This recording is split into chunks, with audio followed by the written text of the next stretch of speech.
Walang may mas matindi pang gagawin si Lord. Say amen.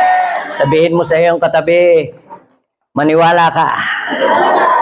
Pag alis mo sa PEP na ito, hindi ka lang busog na busog.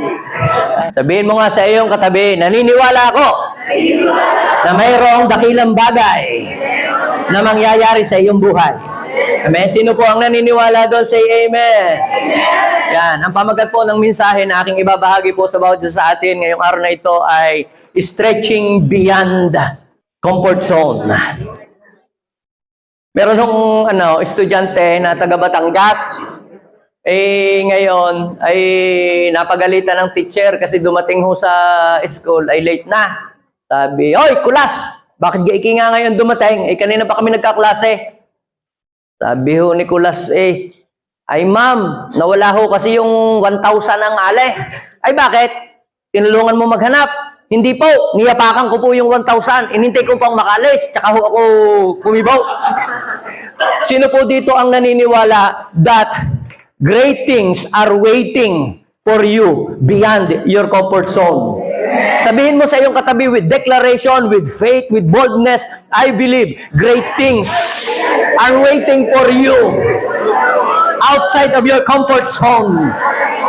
Akala mo, yung kinalalagyan mo ngayon ay napakagaling na, napakainam na, at napakaganda na. I am telling you, hindi pa yan. Mayroon pang mas matindi, mas grabe, at kakaibang gagawin ang Panginoon. Amen? Sino po dito ang nananampalataya na ang kanya pong church ay hindi lamang pang maliit na church? Hindi small church, hindi medium church, hindi large church, extra, mega, XL church. Amen? Ang iyong church ay mayroong mararating lamang. Ang iyong church ay magtatagumpay lamang. Ang iyong church ay lalago lamang when you step out and move out from your comfort zone. And you know, when you step out and move out from your comfort zone, you will go the extra mile. Your ministry will go the extra mile. You will experience great things that you have never experienced before. You will do great exploits in the kingdom of the living God. Sino po ang naniniwala doon? May mangyayari pang kakaiba. Amen? Yung nararanasan mo ngayon, akala mo yan na, kapatid, patikim lang yan ng mas matindi pa na gagawin ng Diyos sa hinaharap. Amen? Sabihin mo sa iyo, katabi, something great will happen beyond your comfort zone. Sabi po sa Philippians chapter 3 verse 12 to 14, ang sabi po ni Paul, hindi sa nakamtan ko na ang mga bagay na ito, hindi rin sa ako'y ganap na. Ngunit sinisikap kong maisakatuparan ang layo ni Kristo Jesus nang tawagin niya ako. Mga kapatid, hindi ko pinapalagay na natupad ko na ang mga bagay na ito. Ang ginagawa ko ngayon ay kinakalimutan ko yung mga nakaraan at sinisikap na makamtan ang nasa hinaharap. Ang sabi ng verse 14, nagpapatuloy nga ako tungo sa hangganan upang kamtan ang gantimpala ng pagkatawag sa akin ng Diyos sa pamamagitan ni Kristo Jesus, ang buhay na hantong sa langit. If you are struggling in your ministry, magpatuloy ka lang. Kung sa ministry mo ngayon, may struggle, may pinagdadaanan, may kagipitan, tuloy lang. Kung may persecution, tuloy lang.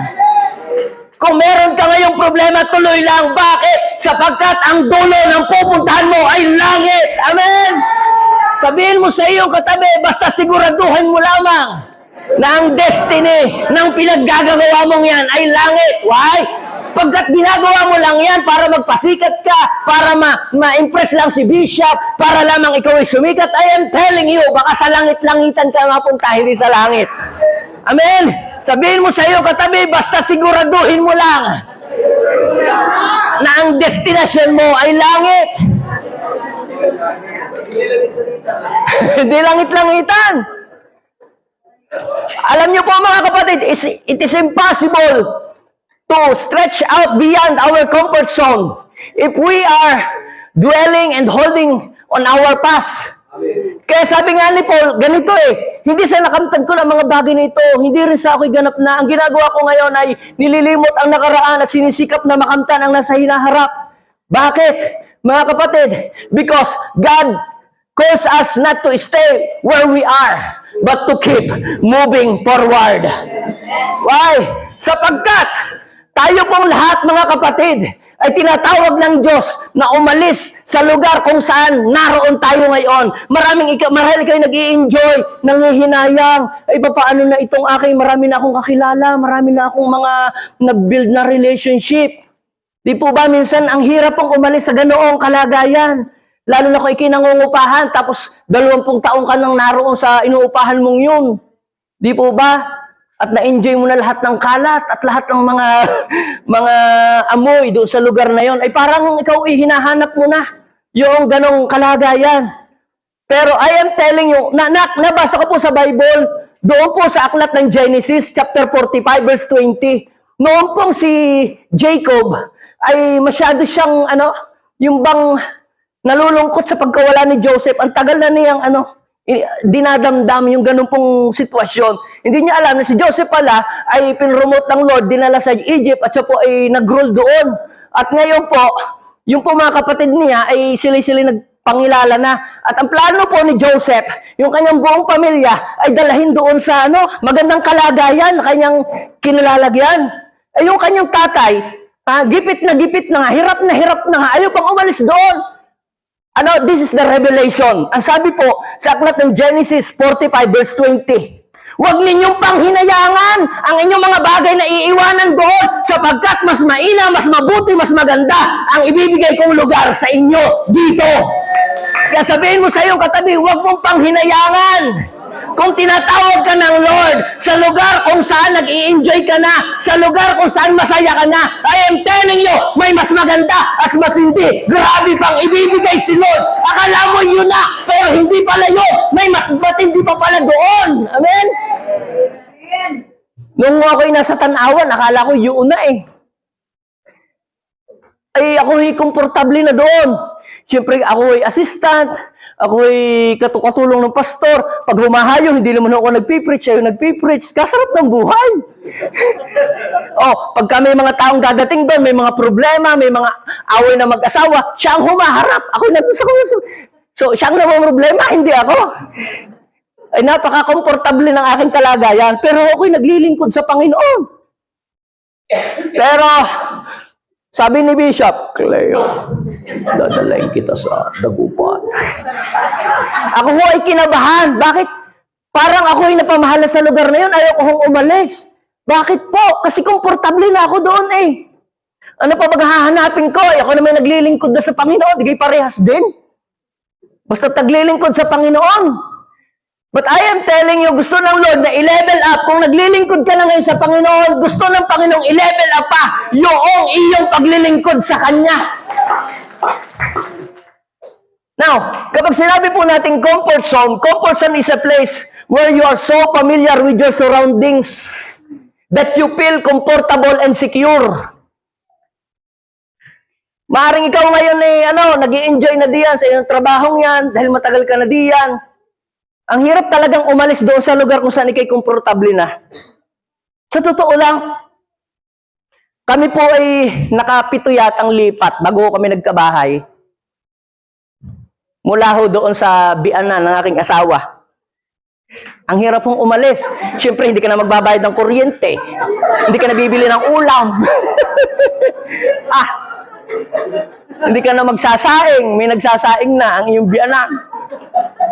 Pag yung oras na ng iisasaing, kunyari ako nagpe-pray. Para siya napaka-komportable. Pero dahil nga si Abraham ang tawag ay umalis doon sa kanyang mga kamag-anak, kami po ay nag-take step at umalis doon. Unang lipat, pangalawang lipat, tapos palaki ng palaki ang binabayaran. Nung una, 3,000 lamang. Abay, nung pagkayagan natin ito, abay, kinaya yung 3,000. Siyempre, nung lumalaki na yung bata, kailangan na namin ng mas maluwag-luwag. Nakakita kami yung 5,000. Kaya-kaya natin ito. Ay, nakaya rin. Ay, nung lumalaki na ho yung mga bata at nagtatakbuhan ng ganyan, kailangan ho namin na magkaroon ng cell group sa bahay. Umupa ho kami ng mas malaki. 7,000. Kinaya pa rin. Ngayon, pinaalis ho kami doon kasi ayaw namin umalis doon dahil malapit sa school. Lumipat ho kami. 8,000. Palaki ng palaki. Akala namin yung bang hanggang doon na lang ang buhay, pero kami ay nag-declare mag-asawa, Lord, sa papitong lipat, last lipat namin ito at sa susunod naming lipat, bahay na namin ang aming lilipatan. At yun nga ho ang nangyari.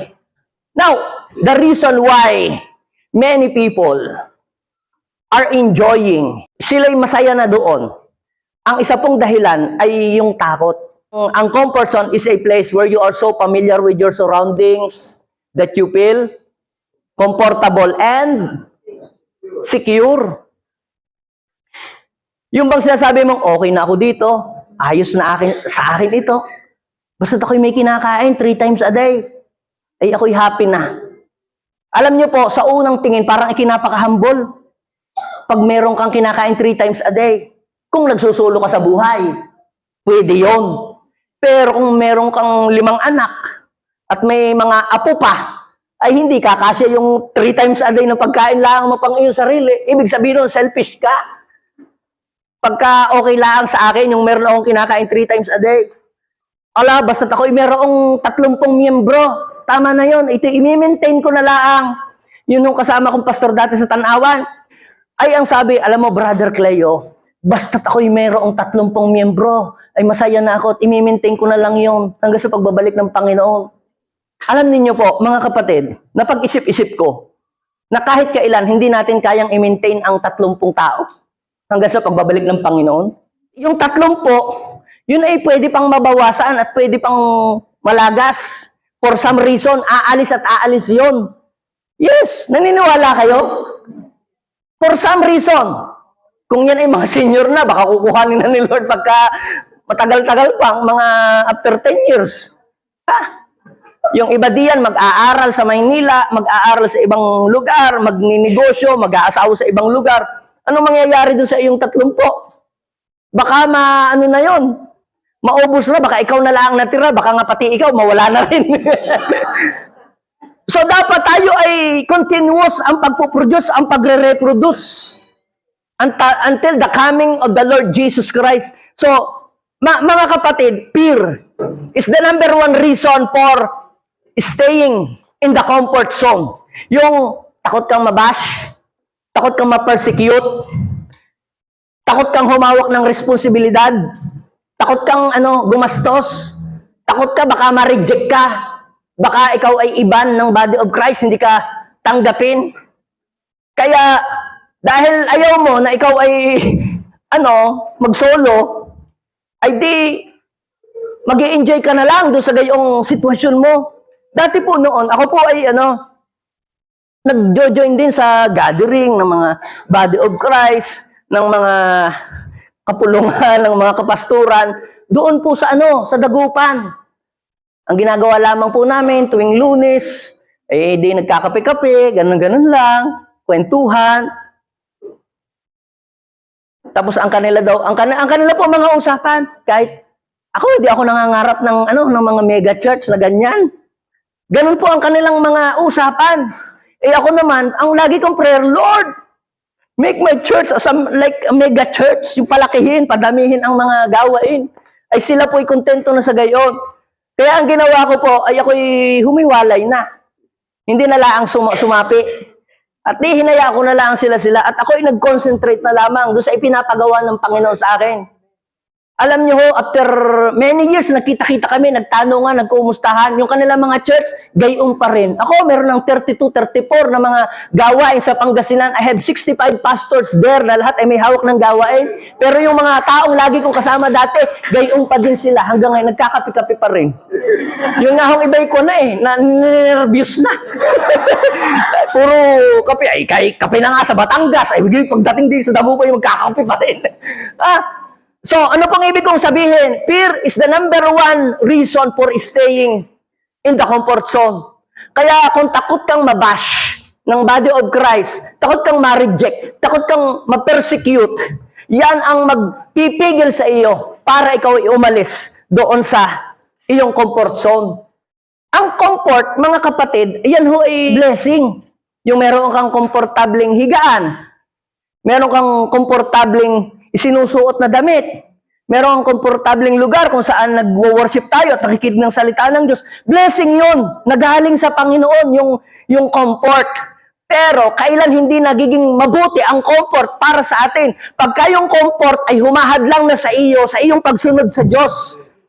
Pag yung iyong comfort ay naghihinder na sa iyong paglago. Pag yung iyong comfort ay nag-hold na sa iyo, kumokontrol na sa iyo, para i-fulfill mo yung purpose and plan of God sa iyong buhay, that was the time na ang comfort ay nagiging barrier sa mga dakilang bagay na gagawin sa iyo ng Panginoon. Why? Because your comfort zone becomes your stagnant zone when you stop to grow. Kapag ikaw ay tumigil na ng paglago at ayaw mo nang lumago at sabihin mo, tama na, alam ko na ito. Meron ako sa dating kasamang pastor sa Isla Verde. Ako naman ay magaling na. Tama na ako. Alam ko na ito. Kaya, mabuti na lang at ako'y hindi nagkagayon. Pero alam niyo po, mga kapatid, yun ay nag-uumpisa sa sa laman ng ating isip. Kaya nga sabi ng Biblia ay, change the way you think. Then you will know what the perfect will of God for you. Hanggat hindi natin nababago ang laman ng ating pag-iisip, walang mababago sa ating sitwasyon. Kung ano ang laman ng ating isip, ayun ang magiging takbo ng ating pamumuhay. Napansin niyo po ba, mga kapatid, na lahat ng ating ginagawa, lahat ng gagawing kakainin, susuotin, ay lahat ay umuuntog. Lahat ay nasagi muna sa isip natin. Di mo ba? Yes. Bakit suot ninyo ngayon yung isip? Naisip ninyo yan. Bakit ang iyong ulam gayaan ang iyong inuulam? Kasi yun ay sumagi muna sa iyong isip. Nung nagpapasting ka, para kang nakakabisyon ng mga gayon. Masaya tayo dito sa Korea. Kahit kayo nakatikim na ng pangat sa Korea. Pangatlong beses ninyo nang kinakain. At least tayo naman ay nasa Korea. Okay lang, pangat. Ikaw naroon na sa iyong baryo, tapos pangat pa rin. Walang trail. At dito kahit pangat, okay lang. At least nasa Korea tayo. At least lamang tayo. Amen. Doon sa hindi na nakarating. Now, your comfort zone can become your stagnant zone when you stop pressing on. Kaya sabihin mo sa iyong katabi, tuloy lang. Kahit sa tingin mo ay parang hindi mo nakikita kung ano ang magiging dulo niyan. Bakit po, mga kapatid, makakalampas ka din dyan. Maaaring ikaw ngayon parang ikaw ay nasa madilim na sitwasyon ng iyong buhay. Pero I am telling you, basta diretso lamang at makikita mo ang liwanag doon sa dulo. Mga kapatid, there is a great danger of staying in our comfort zone. Baka hindi po natin nakikita. Pero ang pag-stay, pagre-remain sa comfort zone po natin, mga kapatid, has a great danger. So, marami. But I will share to you 4 important matters. Number 1 po, the church will be left behind. Kapag ka po tayo ay masyado nating in-embrace yung comfortable feelings, situation, na parang okay na sa atin ito, hindi na tayo nangarap, hanggang doon na lang tayo, your church will be left behind. Alam niyo po, ang digital, ang technology, ay laging nag-upgrade, laging nag-innovate. Church mo na lang ang hindi. Alam niyo po, sino dito yung Manila paper pa rin ang ginagamit sa praise and worship? Mga kapatid, tayo pong lahat ay tinawag ng Diyos not to stay where we are. Maaaring tinawag ka ng Diyos kung saan ka naroon ngayon, pero hindi hanggang doon lang ang plano ng Diyos sa iyo. Sino ditong naniniwalang may igagaling pa siya? May ihuhusay ka pa. Yung church mo ay may ilalago pa. Amen? Pero anong kailangan mong gawin? You have to move out from your comfort zone bago po mangyari ang mga bagay na yon.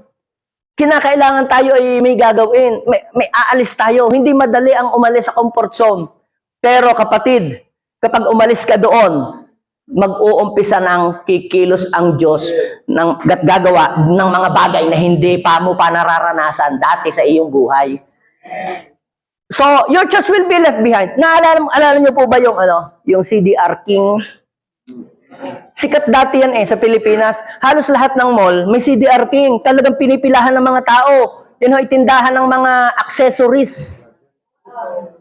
Ng mga computer, ng mga laptop, ng mga cellphone. Pila-pila, ang nakakainis laang doon. Hindi sila maayos bang kailangan pipila ka pang ganyan.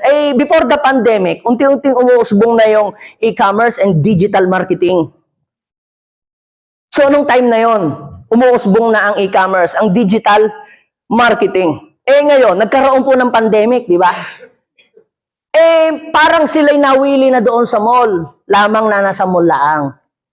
Pero nung magkaroon ng pandemic, alam niyo po ang namayagpag na mga tindahan, yung mga digitalize, ang mga online selling, ang mga Lazada, ang mga Shopee, at ang mga TikTok.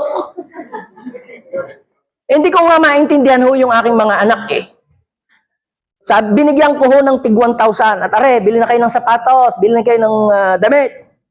Ba't gayon naandun lang sa kwarto? At hindi naman naalis. Di kayo binigyan ko ng pera, kadayagan ninyo, binigyan ko ng pera at sabi ko kay bumili, pumunta doon sa SM. Hindi na, naka-order na daw. Ha? Anong naka-order na? Yung pala'y umorder na sa TikTok. At maya-maya hinahanap na, sa akin pa pala nakapangalan. Ano bang ibig kong sabihin? Ang mga Gen Z po ngayon, mga kapatid, ay iba. Di ba kaya kang iyong tindahan ay nasa mall laang, ay lalangawin ka doon. Meron nga hong church doon sa Pangasinan na sila'y dati nangunguna at kilalang pinakamalaki. Kaya lang ay bawal ho sa kanila ang mag-video at mag-post sa social media. Ay hindi, yan ang hindi ko alam. Basta walang basagan ng trip. Siguro trip nila yon, no? Kahit ang aming church nasa baryo, naka-Facebook yan, naka-live yan. Ay may nakapanood na taga-ibang church ay natuwa doon sa ginagawa. Hiningi ang bank account at pinadalhan ng pera. Hindi naman po nang hihingi. So ano pang ibig kong sabihin, mga kapatid? If you are embracing today, na ikaw sabi mo, dito na ako ipinanganak, dito na ako lumaki, dito na ako namulat, dito na ako pipikit, I am telling you, your church will be left behind. Para kang Katoliko, dito na ako ipinanganak, dito na ako namulat, dito na ako pipikit. Diyan ka na nga, alangan. Kung hindi ka naalis, Kaya nga sabi po sa Haggai chapter 1 verse 4 at saka verse 5, di ba? Magaganda, maayos ang inyong mga bahay, di komportable kayo, pero pinabayaan ninyong wasak ang aking tahanan. Nasobrahan ang komfort na kalimutan na ang gawain ng Panginoon ay naging left behind. Kaya sabihin mo sa iyong katabi, huwag kang papayag na ang church mo'y maiiwanan sa agos at daloy ng kapangyarihan ng Diyos. So, ang isa pa po, the ministry will plateau. Hindi ho yan yung kinainan ninyo kanina doon sa... Kapag sinabi pong plateau, ito ho yung lugar na parang kumbaga sa tubig ay naging stagnant. Ang church po kasi ay meron 3 pangunahing condition. Ano kayang condition ng ministry natin ngayon? Sa ating tingnan, it is growing, yung pataas. Ibig sabihin may nangyayari, merong nangyayaring multiplication, may nadadagdag na mga disciples, merong mga nabubuk sa mga gawain. Pagka ganyan, ang diagnose mo sa iyong simbahan ay yan ay growing. Kung pabawas ng pabawas, paubos ng paubos, yung mga tao sa iyong simbahan, baka yan ay declining. If your church is not growing, eventually, it will decline. At meron pang gitna, yung plateau. Yung plateau, ay yung wala nga kayong ginagawang masama, wala na naman kayong ginagawang mabuti. At hindi lamang naman yan patungkol doon sa naka-steady lang Pwede rin nga yung church ay maraming activities. From Monday hanggang Sunday, you are doing the same thing over and expecting different result. Pero wala kang ginagawa. Pero wala namang nadadagdag, pero pagod kayo, puro kayo activities. Pero pag tiningnan mo, nasaan ang nadagdag? Di po ba napagod laang yung mga mga tao, pero walang nadagdag na disciple. Walang umalis, pero wala din namang napadagdag. So, what is the condition of our ministry today? It is growing, declining, or nagpa-plateau. So, ngayon mga kapatid, minsan may mga pastor na ginagamit po yung verse na, if there are 2 or 3 gathered in His name, He is in our midst. Yes, totoo po yun. Para palusot nga naman doon sa may pagkamagkakaunti. Alam niyo po, mga kapatid, sabi nga po ng Biblia, if there are 2 or 3 gathered, ang importante po, nandito si Lord. Yes, akala mo, pananampalataya, hindi. Kino-cover up lang niya para hindi mapansin, hindi ma-focus yung tao, ang mata ng mga tao doon sa kakaunti na dapat ay may gagawin ka para dumami. Tinanong, nung ako'y nasa Church of the Nazarene, yung sa Isla Verde kasi dalawa lang ang church ay magkalayo. Walang GEO, napakalayo dun sa amin. Ay dun sa inaatendan kong simbahan, nagtanong isang miyembro, bakit po pastor kakaunti ang nadalo sa ating church? Samantalang doon yung GA1 doon sa malayong barangay. Ikakabukas laang, ikadami. Tayo 30 taon na tayo pa rin Kapatid, sabi nga sa salita ng Diyos, pumasok kayo sa makipot na pintuan. That is palusot mood. Alam niyo po mga kapatid, yes, dati po kasi sa atin, maliit lang kasi yung ating space.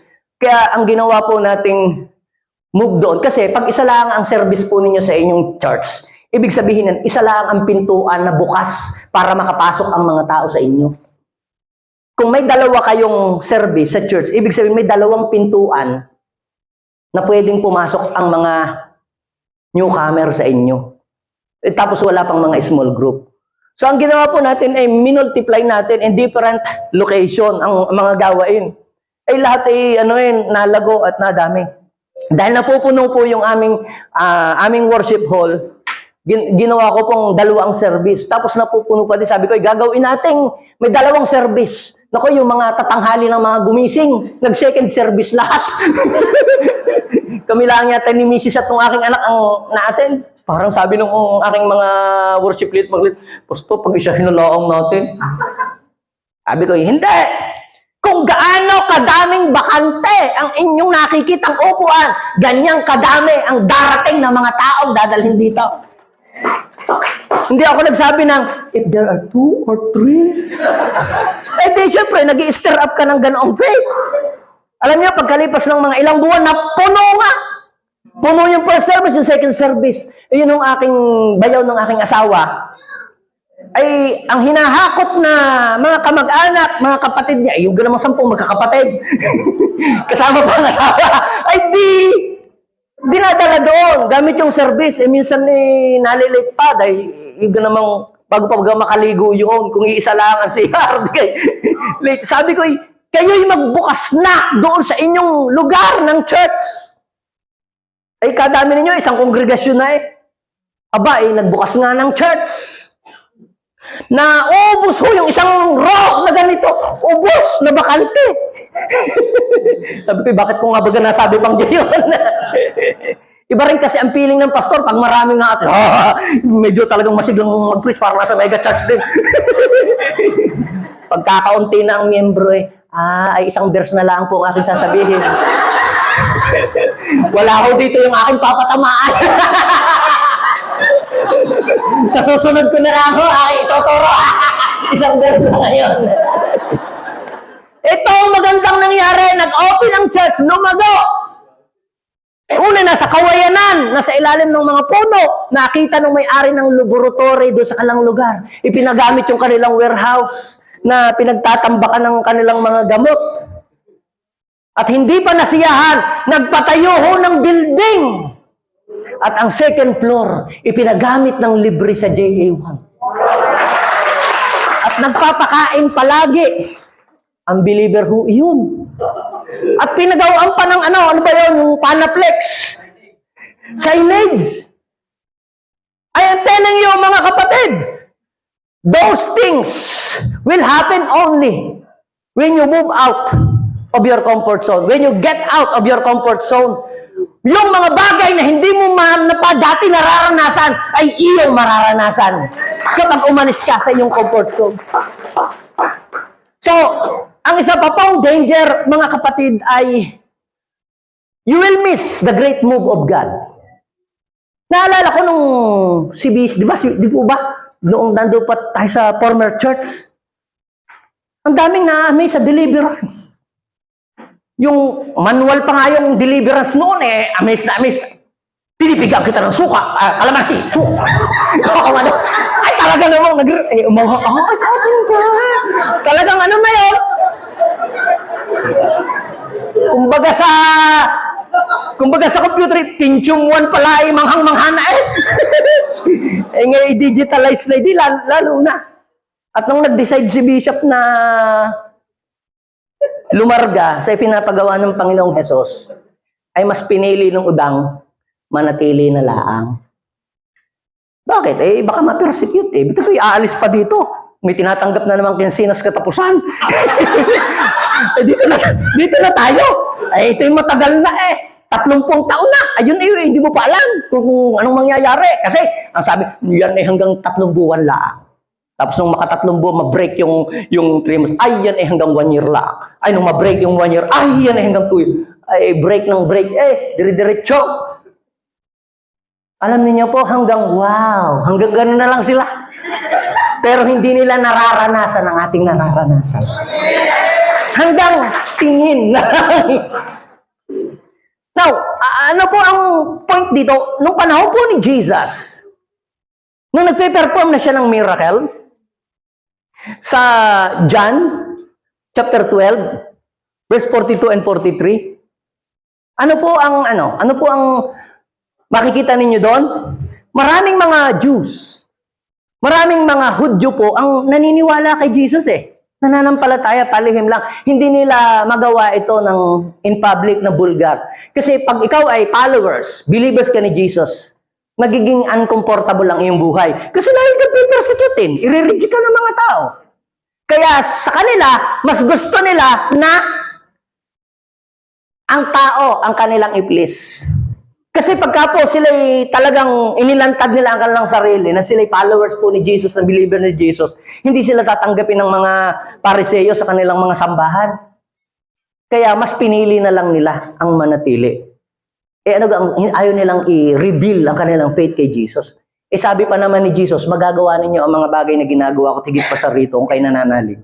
Ang problema nga, hindi nga nila maipakita yung pananalig na yun. Bakit? Kasi because of fear. Baka i-reject sila, hindi sila tatanggapin. At ano ang naging resulta? They have missed the great move of God.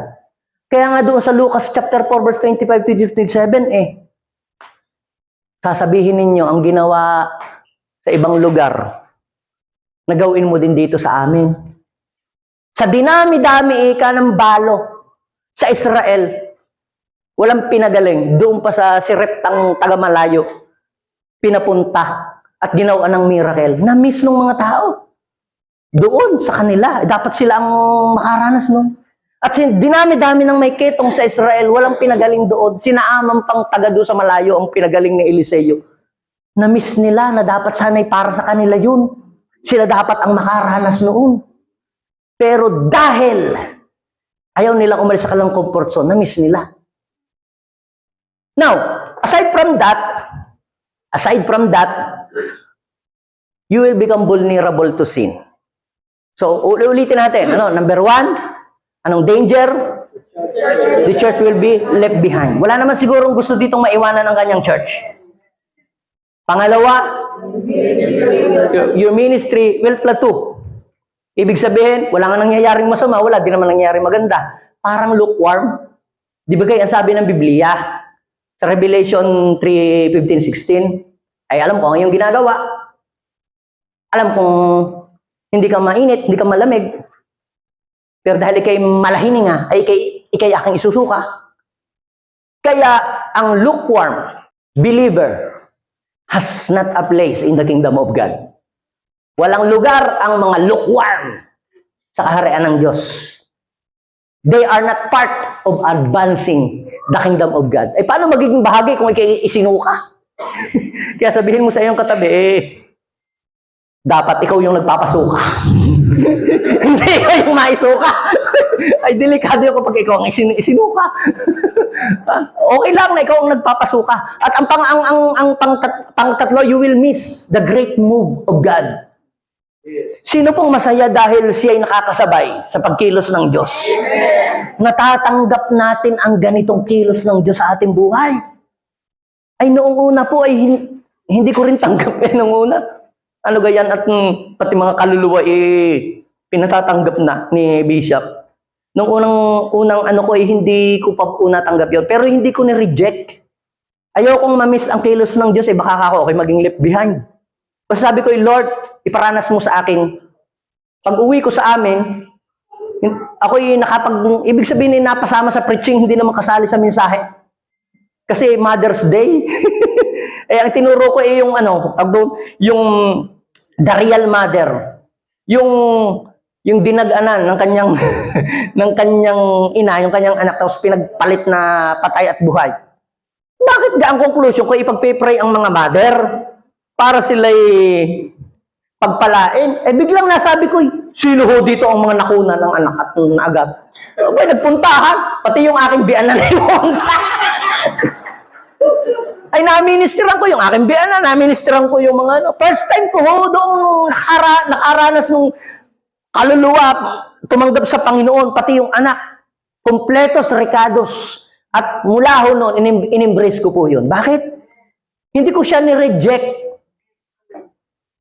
Now, ano pong ibig kong sabihin? Kung may mga bagay ngayon na hindi mo pa naiintindihan, huwag mong i-reject. Bakit? Kung ikaw hindi marunong mag-cellphone, huwag mong itapon yung cellphone. Darating ang araw, matututuan mo din pumindot diyan. Hintayin mo. So, pang-apat po mga kapatid, ito, you will become vulnerable to sin. Minsan, pag tayo kampante na sa ating kalagayan, hindi natin namamalayan na tayo pala'y nadaya na ng kaaway. Dahil tayo ay masyadong, ika nga sa atin ay kampante masyado. Na kung kailang kakampante at akala mo'y ayos, biglang hindi mo alam ay may buwelta pala ang kaaway sa iyo. Akala mo'y okay ka pa. Akala mo'y ikaw ay nakatayo. Kaya sabi ng Biblia, yung mga nag-aakalang nakatayo ay mag-iingat at baka kayo ay bumulagta. Sabi ng 1 Corinthians chapter 10 verse 12. Now, sino po ang nakakakilala kay David? Hindi ho yung nanggugupit at saka nagkukulot. David Zalon. Yung si David na hari ng Israel na sikat. Nung ho siya'y hari na, ito doon sa 2 Samuel chapter 11 verse 1 to. Just read for yourself and let me tell you the story.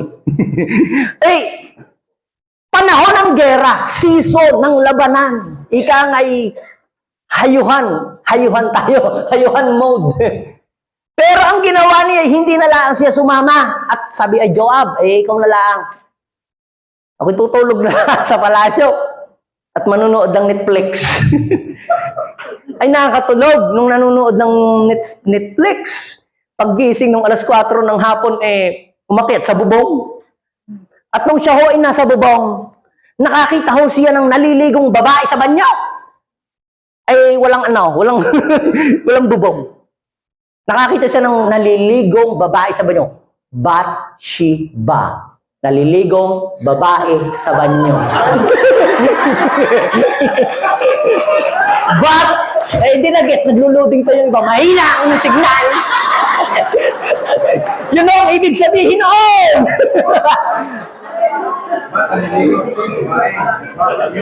And the rest is miserable. Alam na natin ang nangyari.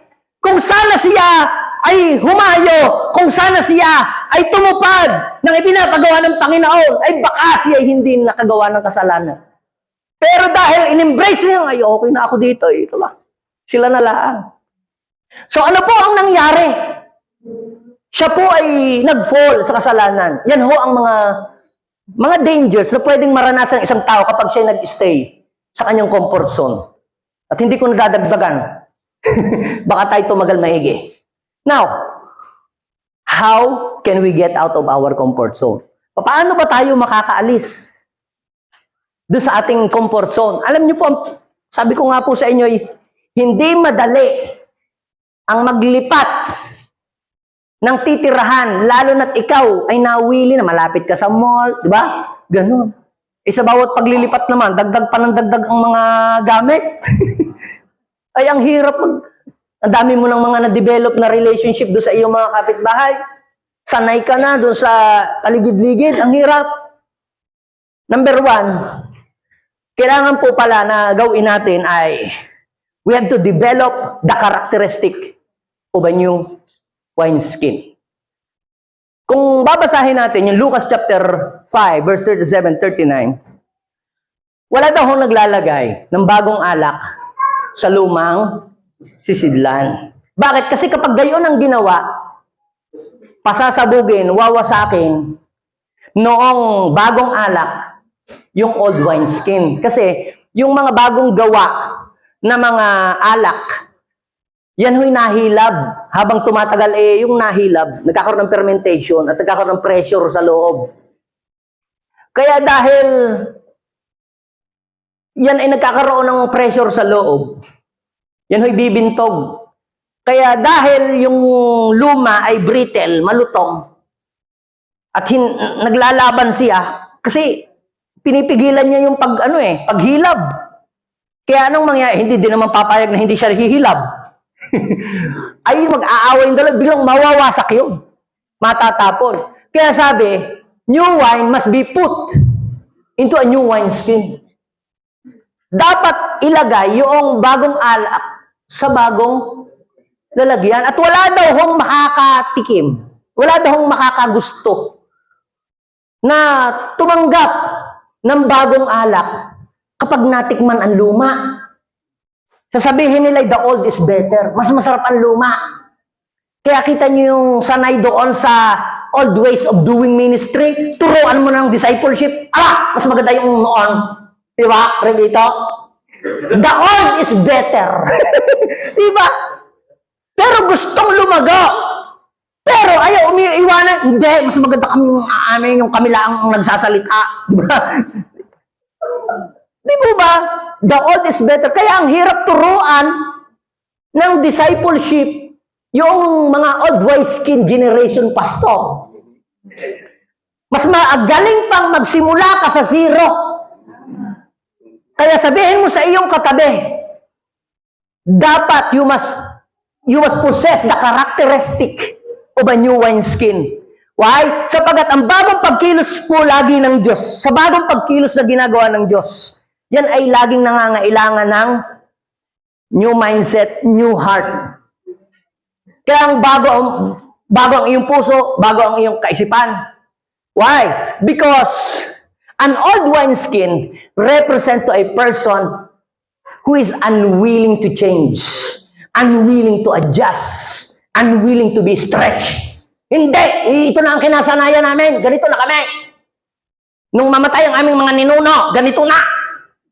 Yang pulpitong parang aparador, ay huwag mong gagalawin niya. Yang aparador. Naalala ko yung sa church ko nga akong inatindan, 9 years old ako. Bumalik ko ako doon, 35 years old na yung aparador, doon pa rin na nakapesto.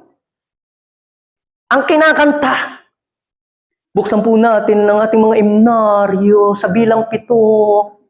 Kahit na kubo. May kumpas pa doon. Ang aming tahanan. Mga lalaki. Bebabalo. Gayon ho, ang present worship.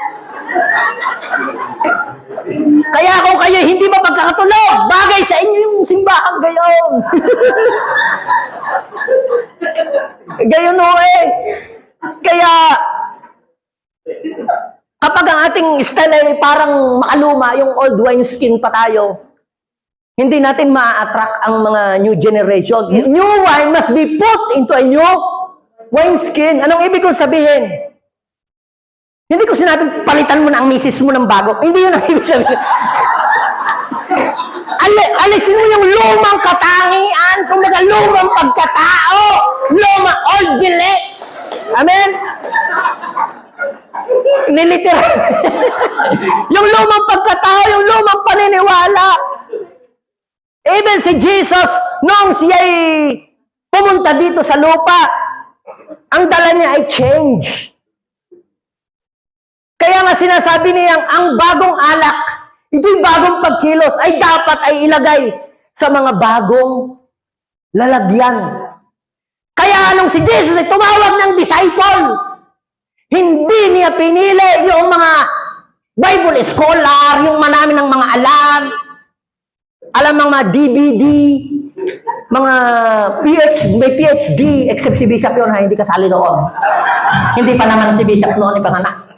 Yung puro hangin, ang dala. Sige, gayon. Ang pinili ni Jesus, yung mga empty. Yung mga walang alam, walang ipagmamalaki, para pag hubos ay gumaling. Hindi ako yun, si Lord. We have to develop the characteristic of a new wineskin. Bakit? A new wineskin is willing to change, to develop, to be stretched. Dapat willing kang magpabanat, magpa-stretch kay Lord. Pastor, bakit si David? Nung tinawag ni Lord, diga, nung pinapabihisan siya ni Saul ng, aray ang gamitin mo, ang aking armor, ang aking espada.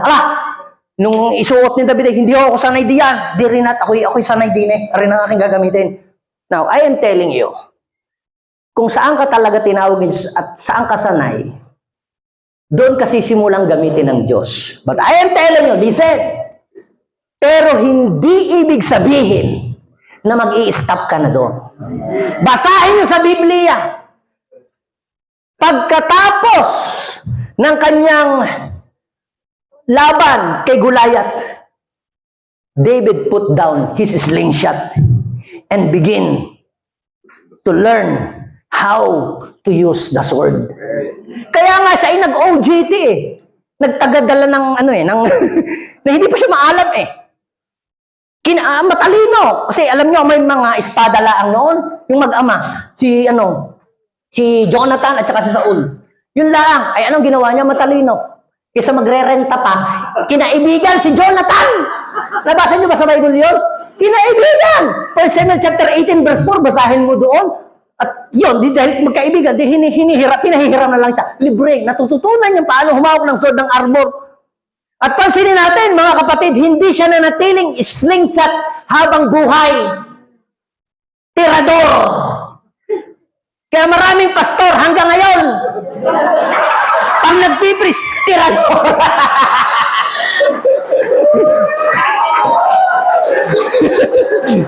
Laging tirador.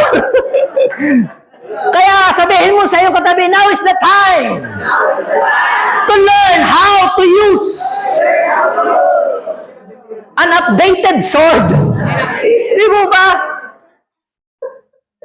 So, we have to learn a new skill. Tayo ay maging open, learner, and teachable. Now, ang pangdalwa ay do what you have never done before. Kung gusto mo makaalis ka sa iyong comfort zone, gawin mo kung ano yung hindi pa nagagawa dati. Naalala ko yung nasabihan si Bishop ng, pag hindi ginagawa ni Brother Eddie, ay huwag mong gagawin. Ay mas malala pa kay Jesus. Si Jesus ay magagawa ninyo ang ginagawa, higit pa sa rito. Pagka hindi ginagawa ni Brother Eddie, huwag gagawin, alin ang biblikal? Sino ang tunay na follower ni Jesus? So, do what you have never done before. Gawin mo kung ano yung hindi mo pa dati nagagawa. Naalala ko po, noong si Peter ay mangingisda, bumangon, agang-aga. Doon po sa, John chapter 21, verse 3 hanggang 7. Sabi ay, mangingisda ako! Alam nyo, kasarap pagka may mga leader na gayaan. Pag sinabi ng pastor, hahayo ako! Ano sasabihin ng mga leader? Sasama ka, hindi, kayo na lang, kayo naman ang full time. Hindi ba, hirap na yan eh. Pag sinabi ng pastor, mangingisda ako! Dapat ang sagot ng assistant ng mga demons, deacon, sasama kami! Hindi ka papaiwan. Ito na ngayon. Nang isda nang nagisnang maghapon. Nagpa-film showing, namigay ng tracks. Nagpa-ayuda. Napagkamalang politiko. Walang nakumbinsi. At tinanong ni Jesus, hindi pa nakilala si Jesus, dapat ay makilala mo ang Panginoon eh. Mga anak, may huli ba kayo? Yun namang iba yung masyadong napaka-OA. Hindi daw pwedeng tawagin si Jesus na ama. Eh, pero ba't niya tayo tinatawag na anak?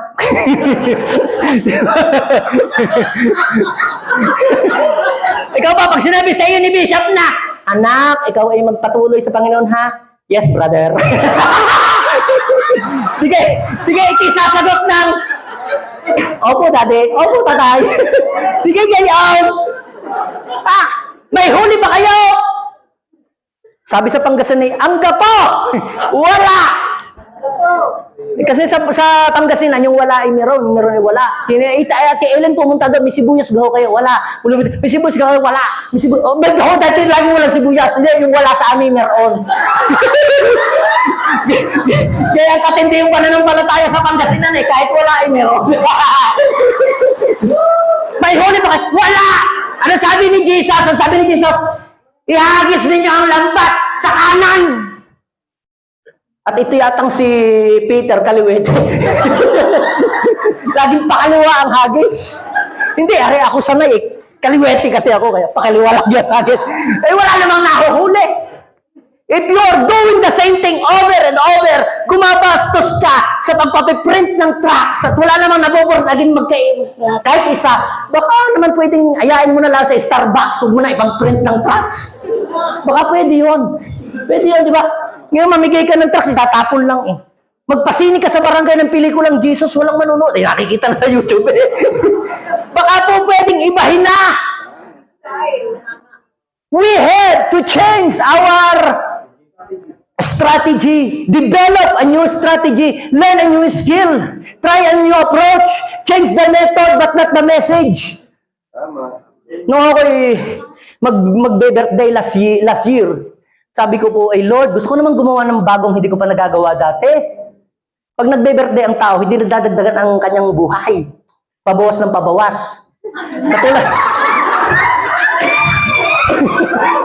Katulad ngayon, kung 120, ngayong oras na ito, 74 na lang ang buhay ko. Pinagtitira. Sabi ko kay Lord, Lord, gusto kong gumawa naman ng kakaiba. Kaya sabi ko doon sa mga kapastoran namin, di sa Ilocos Norte, kasi hamon ako ng pagpapamintor, walang nagre-respond. Ang napansin ko, yung palang gastos pala ng pastor papunta doon sa Ilocos Norte, 10,000 na. Papakainin mo pa yung mga tao, 10,000, another 15,000. Kasi pang merienda. Sabi ko, kaya pala wala ka kung nag-re-respond. Sabi ko, sige, magpatawag ka ng tao. Ako na ang magpapakisagot ko lahat. Wala kayong gagastusin. Magtawag lang kayo ng tao. Nako, San Segundo, yes, pastor. Opo, kami yung mga, akala mo naman, nung una, kakaunti. Abay, bakit habang nalapit eh, pwede pa lang kino-compute ko, naku po, ikalaki ng gagastusin ko pala, parang ako yata napabigla doon. Eh, convention natin sa Vietnam, okay, Lord, kung ito'y sa iyo, tutuloy ko. Kung hindi, di wag na. Pero gusto kong gumawa ng bago naman pag uwi sa amin. Alam niyo po, pagkatapos ng convention, somebody approached me and handed me a paper. Munti ko na itapon sa basurahan. Pagbuklat kong gayon, pira pala po yun. Nung kinuwenta ko, eksakto doon sa gagamitin ko doon sa aking pagmimintor. O di, hallelujah, sa Panginoon ito, itutuloy ko ito. Bakit? Kasi kinakailangan tayong gumawa ng mga bagay na hindi pa natin ginagawa. Para makaalis ka doon sa lugar na iyong kinasanayan na dati. At ang pangatlo po, malapit na po ako matapos. Ang pangatlo po ay, go! where you have never been before. Si Abraham po, tinawag siya ng Panginoon sa Genesis chapter 12 verse 1, Abraham, leave your country, leave your relatives, your father's family, and go to the place that I will show you. Hindi ho madali dahil maganda ang buhay nila. Ang kanilang business talagang boom. Pagawaan kasi ng idol yung kanilang negosyo. At ang kanilang mga customer, mga hari, mga emperor. Pag gayon ang business mo, ay napakalakas. Mag-business kaya tayo ng gayon, Bishop. Pero gusto ng Diyos, i-bless ka sa tamang paraan, hindi sa gayong paraan. Amen? I-bless ka nga, pero hindi naman natutuwa ang Diyos sa iyo. Di mo ba? Kaya umalis ka din yan. Kay Abraham hindi madali, pero umalis siya. Hebrew chapter 11 verse 8, pumunta siya sa lugar. Sumunod siya sa Diyos, pumunta sa lugar kahit hindi niya alam kung kanyang pupuntahan siya, pumunta. Hindi madali yung gawin yun, pero iniwanan niya yung familiar place to go to the unfamiliar place. Maging si Paul sa aklat ng Acts chapter 16, 13 to 15, just read for yourself. Ako'y winawarningan na din eh. Nung daw ang papahinga, araw ng pamamahinga. Kita ninyo sino Pablo, dapat ay magpapahinga. Kaya nga araw ng pamamahinga, anong gagawin? Magpapahinga. Oh, ay ang ginawa ay araw ng pamamahinga ay mamamahinga dapat dahil araw ng pamamahinga. Ay lumabas at humanap ng makakausap. So, you must live where you are and go to the place where there is people. At dahil po doon, na-born again ang isang babaeng negosyante. At nagpabautismo, inaya pa sa kanila sa kalambahay. So, live where you are and go to the place where there's people and respond to their invitation. Pag ikaw naman ay iniimbitahang magkape, pumunta ka ng pakipot. Sumama ka na! Yun ang magbubukas ng panibagong pintuan sa iyo para sa mga dakila at kakaibang bagay na gagawin ng Lord. At yun nga po ang nangyari. Yun ay nagbukas ng pintuan. Siya yung person of peace na ginamit ng Lord. Si Lydia. Now, so we have to go to the place where we've never been. Hindi pa natin napupuntahang lugar. Kaparas nito, nandito ko ngayon sa Korea. Oh. Sa totoo lang, wala ko tayo sa comfort zone. Yes. Hindi nyo nga alam kung paano mag-digital toilet. Paano balik papel. Sino sa inyo hanggang ngayon ay hindi pa nagagamit? Sino ngayon na nagsashower doon sa ilalim ng dito? Aminin, aminin, aminin. Wala tayo sa comfort zone. So, ano pong ibig ko sabihin mga kapatid? We have to go to the place that we have never been. Katulad po ni Abraham. Ang bansang Israel, gustong dalahin ng Diyos sa promised land, pero meron mo nang dadaan ng wilderness. Hayaan ninyo na, enjoy na wilderness yan. Yan mo, sa katapusan na tayo pupunta diya sa medyo maganda-ganda. Okay? So, ano pong ibig kong sabihin? Ang mga bansang Israel ho, nung umalis, enjoy na sila sa Egypt. Kaunting hingi ng sibuya. Masaya na sa sibuyas Pipinoy, bigay daw Dito na may walang makain kundi mana. So ano pong ibig kong sabihin? Yung mana, pinoprovide na pagkain ni Lord. Kaya yung may nang libre sa iyong papunta dito, yan ay mana. Yung may nag-register sa iyong miyembro, na tanimang ka, mana. Pero kayo nag-aabang na, sino bang bibig sa yan ay masama na.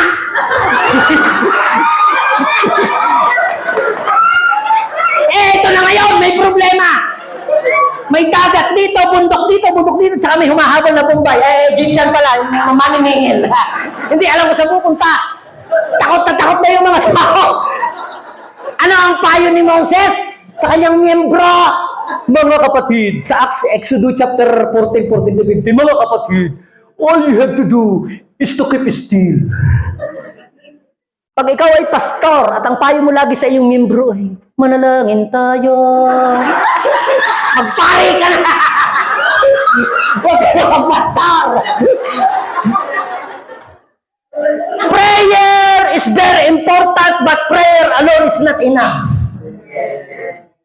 All you have to do is to keep still. I am telling you, if all you have to do in your church is to keep still, nothing will happen hanggang sa dumating ang Panginoon. Pero anong sabi ni Lord? Why are you praying? Why are you crying for me for help? Bigkasin natin ang sabi ni Lord, tell to my people to move forward. Sabihin mo sa iyong katabi, yan ang gagawin natin hanggang sa pagbabalik ng ating Panginoon. Kahit may dagat, may problema, may persecution, we will move forward until we reach the place that God has been prepared for us. Amen? And last, we have to step of faith. Step of faith. Kinakailangan humakbang tayo sa pananampalataya. Humakbang tayo. Bakit? Because a journey with 1,000 miles begin with one step. Sino itong gustong malayo ang marating pa ng kanyang simbahan? Umpisahan na ho ninyong maglakad. Malayo ang marating ng inyong simbahan. So, alam niyo po, mga kapatid, noong si Jesus ay naglalakad sa tubig, papabilisin ko na maglalakad sa tubig, nakita ng mga alagad, ay akala ay multo, naglalakad. Sabi ni Jesus, hindi ako multo, ako ito. Sabi ni Peter, ikaw yan. Ay ako'y paparehanin ninyo. Sabi ni Jesus, ay parere. Ay sunod na. At si Peter po ay nakalakad po sa tubig. Sa palagay mo kaya, sister, bakit si Peter ay nakalakad sa tubig? Huwag kang matakot na magkamali. You still go to heaven.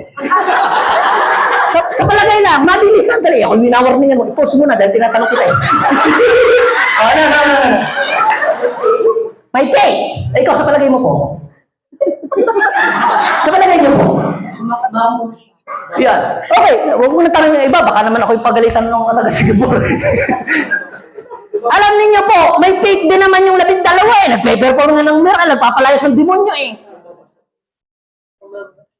Mas gusto nilang tumulog. Ayaw nilang lamigin. Kaya si Peter ay nakalakad sa tubig, umalis sa bangka. Walang mangyayari sa iyong buhay kung mananatili ka lang diyan sa iyong lugar, sa iyong church. Alam niyo po kung bakit nag-multiply kami ng church. Umalis ako sa Dagupan, nag-pioneering ako sa iba't ibang mga lugar na ako lahat. Samantalang doon sa church namin, kompleto tatayo na lang ako, may presidorship na. Doon sa mga pinuntahan kong lugar, zero. Nag-start ako, unaliwanan ko yung aking comfort zone na meron ng tatayo na magpo-projector at ako'y pumunta doon talagang nag-umpisa sa scratch. So, nothing will happen if you are staying in your comfort zone. At hihintayin mo, all you have to do is to keep still. But God is telling to you right now, keep moving forward. Amen? Even things get hard. Now, mga kapatid, now is the time to stand up and rise up and move forward. Alam niyo po, sinabi po sa aklat ng Matthew, chapter 11, verse 12, from the time of John the Baptist, when he began preaching, the kingdom of God is forcefully advancing. Sa another version, and the violent take it by force. Kaya ang kaaway nga, nagwawala na ikaw man. Hallelujah. Dapat kinakailangan ka, kung forceful ang kaaway, dapat mas forceful ka. Kung powerful ang kaaway, dapat mas powerful ka. Amen? Mas malakas ka. Bakit? Dahil if God is with us, no one can stand against us. Now, before I end, si Jabez, sa first Chronicle, chapter 4, verse 9 to 10, sabi, Jabez was more honorable than of his brothers. His mother named him Jabez, saying, I give birth to him in pain. But Jabez prayed to the God of Israel, oh, that you would bless me and enlarge my territory, and let your hand be with me and keep me from harm, so that I will become free from pain. And God granted his request. Sinong gustong maranasan ang naranasan ni Jabez? Ito ang tatlong mahalagang bagay para maranasan natin ang naranasan ni Jabez. You must live with honor. Sabihin mo sa iyong katabi, live with honor. Huwag ibenta ang boto. Amen? Sa politics, live with honor. Ang daming pastor, they are living in horror, not with honor. Horror. So ano pong ibig kong sabihin? Kinakailangan pa lang tayo mabuhay ng marangal. Lagi daw nating isipin, sabi ng Ninong Gane, ako'y pastor. Isa pa, pray to the real God. Hindi kay Mama Mary. Hindi sama kung kasi, sana, Lord, kausapin mo naman si Bishop na kami tulungan. Si Bishop pinahingi din tulong sa Diyos. Naalala ko yung sabi ni Bishop, Cleo, magkano ba ang kulang ng ating babayaran sa lupa? Ito yung nung nagbabayad pa kami. Akala ko, tuwan-tuwa naman, tumawag si Bishop, akala ko bibigyan ng pambayad. Sabi ko, ganari pa, mga nasa 4 na milyon pa. Alay, lumuhod ka.